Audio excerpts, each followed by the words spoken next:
আমার জামাই খুব শখ করে বিজয় দিবস উপলক্ষে এই শাড়িটা গিফট করেছে। জাহাঙ্গীরনগর বিশ্ববিদ্যালয়ে বিজয় দিবসের মেলাটা জমে উঠেছিল, এর মধ্যে আবার সরিষা ফুল দেখতেও নিয়ে গিয়েছে। জামাই তো এমনই হওয়া উচিত। হ্যালো এভরিওয়ান, আসসালামু আলাইকুম। কি অবস্থা সবার? This is me from Shaira's world and welcome to my new another blog. কেমন আছেন আমার ভালোবাসার মানুষেরা? একদমই ইচ্ছা ছিল না এইবার বিজয় দিবসে বের হব। গর্ভাবস্থায় শরীর এমনিতেই ভালো থাকে না, এর মধ্যে সাজগোজ করা, শাড়ি পরা, এটা এক ধরনের প্রেসার। বাট জামাইয়ের অফিসে এত সুন্দর একটা প্রোগ্রাম বলে কথা, পুরোটা ক্যাম্পাস কি সুন্দর করে যে সাজাইছে বলে বোঝাতে পারবো না। পুরো ভিডিও দেখলে আপনারাই বুঝতে পারবেন। এই শাড়িটা সে আমাকে না জানিয়ে কিনে নিছে। আমি শাড়ি পরলে তার কাছে সবচাইতে বেশি ভালো লাগে, এর জন্য কয়দিন পর পরই সে আমাকে শাড়ি কিনে দেয়। তাই জামাইকে খুশি করতে আমারও শাড়ি পরতে ভীষণ ভালো লাগে। তো ওর অফিস থেকে খাবার প্রোভাইড করেছিল, সেটা আমরা মাঠে বসেই খেয়ে নিলাম। পিকনিকেরও একটা ভাইব পাচ্ছিলাম। হঠাৎ করে দেখি ওর খাবারের অনেকটা অংশ কুকুরগুলোকে খুব যত্ন করে খাওয়াচ্ছিল। আসলে ওকে নিয়ে যত বলবো ততই কম হবে, ওর এই দিকগুলা আমাকে মুগ্ধ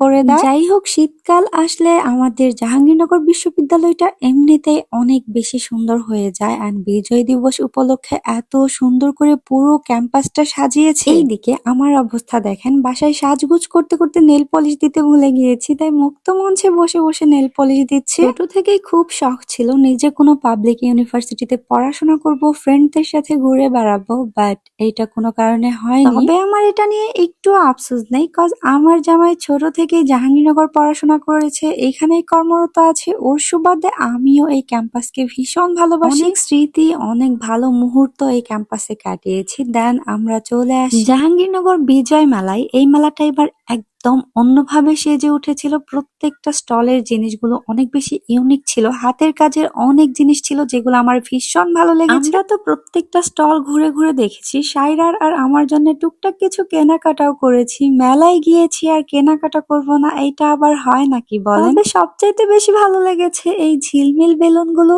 এইগুলা এত বেশি কিউট ছিল। আমি আর সাইরা দুইজনে দুইটা কিনেছিলাম, বাট আমারটা কেনার পরেই উড়ে গিয়েছে।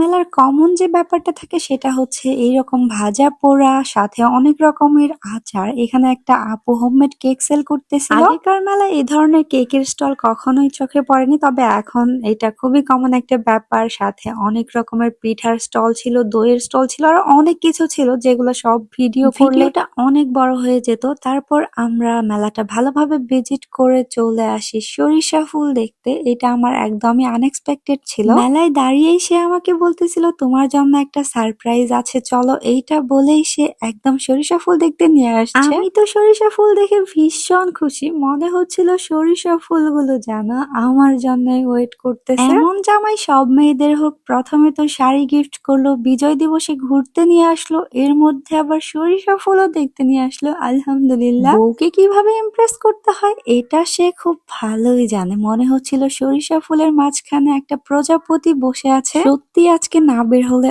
অনেক কিছু মিস করতাম। এত এত সুন্দর মেমোরিজ গুলা কোথায় পেতাম। যাই হোক, তারপর আবারও ক্যাম্পাসে চলে আসি আর আমার অনেক বেশি চা খেতে ইচ্ছা করতেছিল। আমি চা খাচ্ছিলাম, সাইরা তার পছন্দের আইসক্রিম খাচ্ছিলাম, এর মধ্যেই সন্ধ্যা নেমে আসে। এখন তো ক্যাম্পাসটা আরো সুন্দর লাগতেছে, পুরো ক্যাম্পাসটা লাল সবুজে সেজে উঠেছে। এটাই ছিল আমার সারাদিনের সুন্দর একটি ভিডিও। ভালো লাগলে অবশ্যই শেয়ার করে দিবেন। দেখা হবে নতুন ভিডিওতে। আল্লাহ হাফেজ।